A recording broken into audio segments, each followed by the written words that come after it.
nahabag ako sa mga tao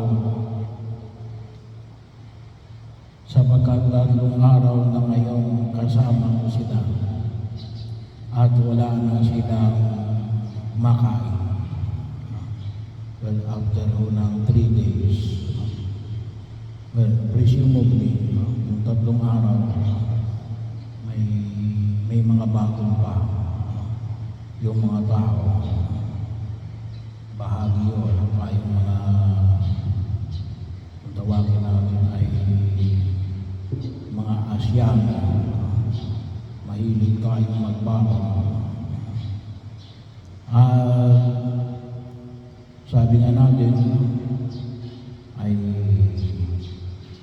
mayroon pa rin ito natira, tinapay at mga isda.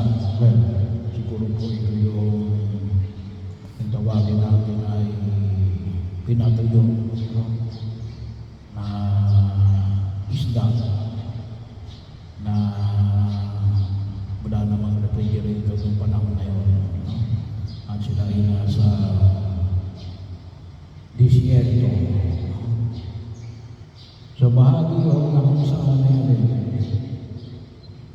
ay sa Ebanghelyo natin muna ay pinagaling na Jesus ang mga may sakit. Bahagi yun na makita ko natin na ang ating sakramento ay mga nagpapagaling. Yun ang huwag natin kalimutan. Ito pong 7 sakramento na ito.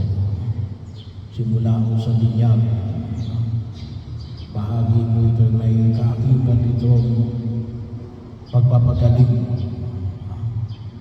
Kaya nga kapag pinag-usapan natin yung pagkapahit ng langis, hindi lang ito pagkilala bilang mga anak ng Diyos, ngunit may kaakibat din ito elemento na pagpapagaling ng Diyos sa atin. So, in general, sabi nga natin, ay tayo pinagagaling ng Diyos. At pangalawa, nakita po natin yung pinakain. Sayang naman yung pagpapagaling ng Diyos kung sila ay uuwi pagkatapos ay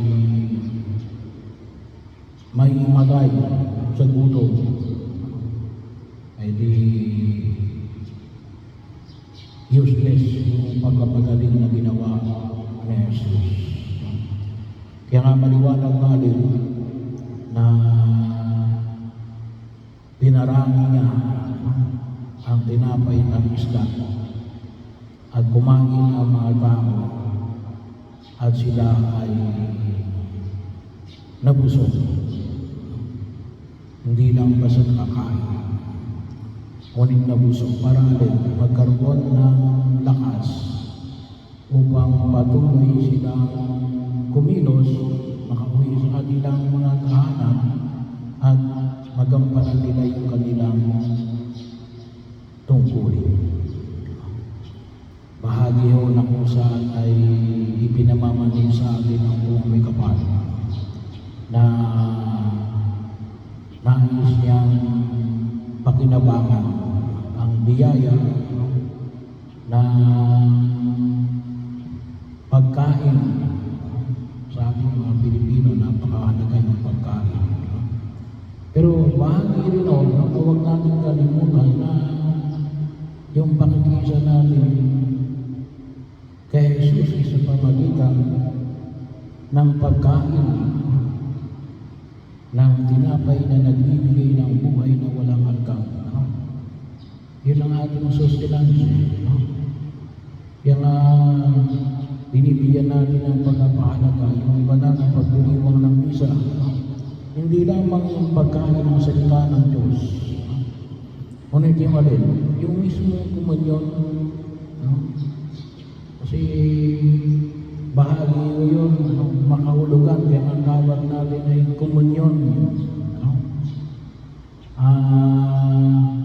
Tayo ay tunay na nating kabahagi.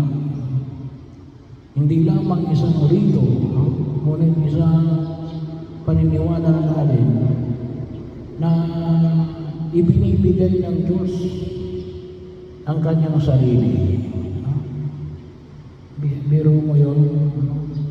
Ang Diyos na nagbibigay ng kanyang sarili para maging pagkain natin at para maging lakas natin. Ano? Kaya napakahalaga ko yun. Kaya kung minsan, sinasabi ng iba na bakit mahina tayo na harapin ng kasalanan, ay wala tayong sustenance.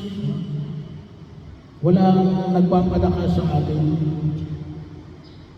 Bakit? Ay, hindi natin pinapakain ang ating espiritu. No? Kaya napakahalaga ko yung pag-isimba pag-araw ng linggo at bestang pangiling. No?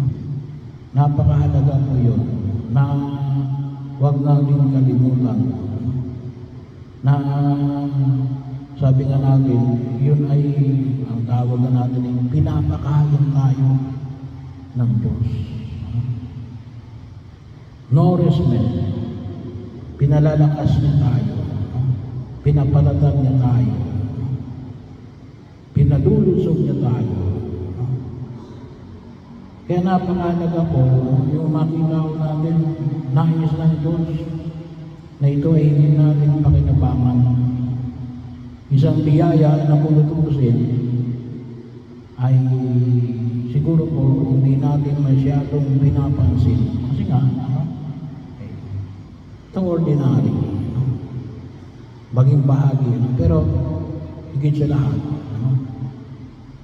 na hindi natin naiintindihan yung biyaya ng pagkakaluob ng Diyos sa atin bilang pagkain na nagbibigay sa atin ng lakas na harapin ang hamon ng daigdig na ito at nang sa ganon, higit natin pakinabangan ang biyaya ng kanyang pagliligtas hanggang makamit natin ang buhay na walang hanggan.